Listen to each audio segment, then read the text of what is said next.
जब सभी दरवाजे बंद हो जाते हैं तब भी लाइफ हमें एक मौका और देती है आगे बढ़ने का।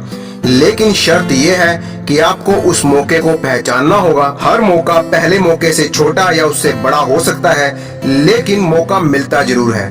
बस जरूरत है उसको पहचानने की और आगे बढ़ने की। जो लोग ऐसा कर पाते हैं वो चैलेंजेस को भी अपॉर्चुनिटीज में बदल देते हैं। दोस्तों, welcome to our channel positive inbox Hindi. अगर आप चैनल पर पहली बार आए हैं तो चैनल को सब्सक्राइब कर लीजिए, क्योंकि इस चैनल पर मिलती है आपको मोटिवेशनल स्टोरीज और इंस्पिरेशनल वीडियोस।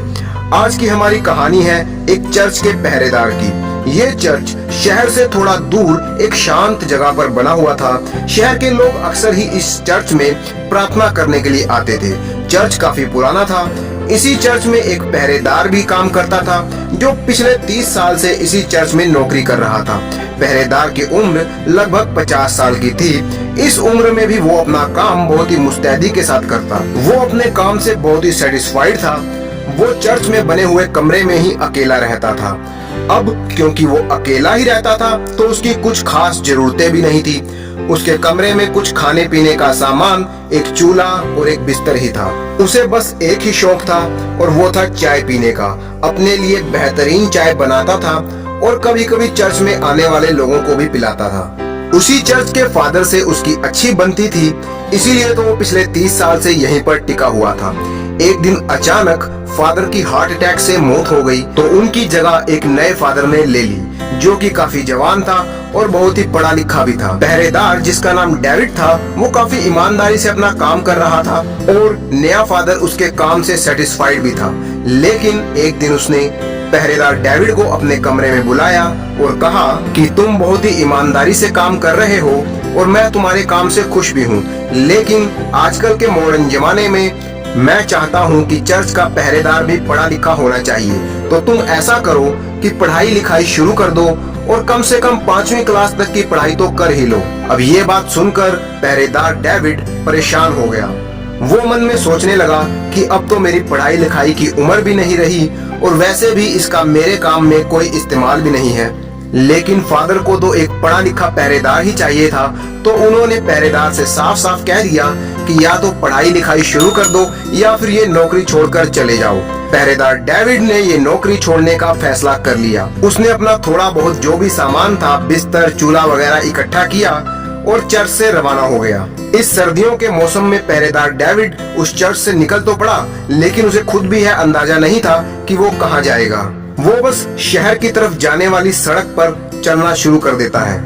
ठंड से उसकी कंपकंपी छूट रही थी। उसके दिमाग में तरह तरह के ख्याल आ रहे थे। सोचते सोचते पहरेदार डेविड को चाय पीने की तलब लगने लगी। उसने सड़क पर इधर उधर काफी दूर तक नजर दौड़ाई, लेकिन उसे कोई भी चाय की दुकान नहीं नजर आई। डेविड को चाय पीने की तलब इतनी ज्यादा लगी थी कि उसने रास्ते में ही किनारे पर अपना चूल्हा और चाय बनाने का सामान रखा और उसने चाय बनाना शुरू कर दिया। अपने लिए एक बेहतरीन चाय बनाकर वो पीने लगा। अब उसे ठंड से भी कुछ राहत महसूस होने लगी थी। वो चाय पीने में मगन हो गया। तभी उसने महसूस किया कि उसे कोई आवाज लगा रहा है, और वो आवाज थी, ओ चाय वाले, 4 कप चाय के लिए हमें भी दे दो, ठंड के मारे जान निकली जा रही है। इतना सुनते ही उस पहरेदार ने देखा कि 4 लोग उससे चाय पीने की फरमाइश कर रहे हैं। डेविड ने उनके लिए चाय बना दी और उनको चाय पिलाई और बदले में उनसे कुछ पैसे भी कमा लिए। बस फिर क्या था, डेविड को समझ आ गया कि इस चर्च से लेकर शहर तक की सड़क के बीच में चाय की कोई भी दुकान नहीं है। उसने चाय का धंधा शुरू कर दिया। वो वहीं पर सड़क के किनारे पर अपना सामान इकट्ठा करके चाय बनाने लगा और लोगों को चाय पिलाने लगा। कुछ ही दिनों में उसकी चाय की दुकान पूरे इलाके में मशहूर हो गई और धीरे धीरे कुछ ही महीनों में उसका धंधा इतना अच्छा चल पड़ा कि उसने अपना एक पूरा होटल बना लिया। अब वो पहरेदार नहीं था, बल्कि एक शानदार होटल का मालिक बन चुका था। तब उसे किसी ने सलाह दी कि अब तुम्हारे पास इतना पैसा है तो तुम्हें ये पैसा बैंक में इन्वेस्ट कर देना चाहिए, जहाँ पर तुम्हारा पैसा सेफ भी रहेगा और तुम्हें उस पर ब्याज भी मिलता रहेगा। शहर के एक बैंक ने अपना एक बैंक एम्प्लॉय डेविड के पास भेजा, जिससे कि डेविड अपना पैसा बैंक में इन्वेस्ट कर सके। जब वो बैंक एम्प्लॉय डेविड के घर पर पहुंचा तो वो डेविड की शान और शौकत देखकर बहुत ही इम्प्रेस हो गया। डेविड ने उस बैंक एम्प्लॉय को अपनी बेहतरीन चाय ऑफर की। इसके बाद दोनों में बातचीत शुरू हो गई। बातों ही बातों में उस बैंक एम्प्लॉय ने डेविड के होटल, उसके चाय की बहुत ही तारीफ की।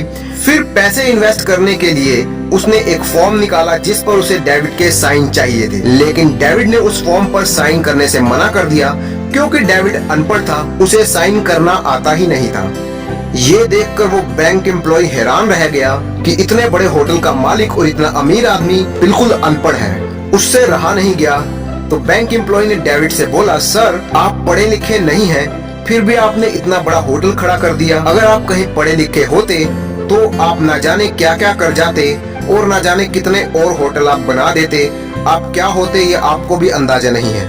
बैंक एम्प्लॉय की बात सुनकर डेविड की हंसी छूट गई और वो हंसते हंसते बोला कि अगर मैं पढ़ लिख जाता तो आज भी उस चर्च में पहरेदार ही होता।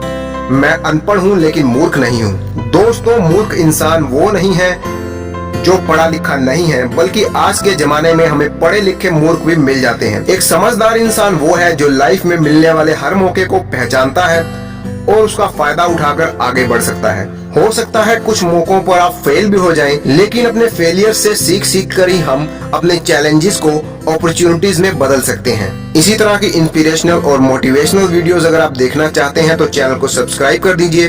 वीडियो को लाइक जरूर कीजिएगा क्योंकि आपका एक एक लाइक हमारा मोटिवेशन बढ़ाता है और हम आपका मोटिवेशन बढ़ाते हैं।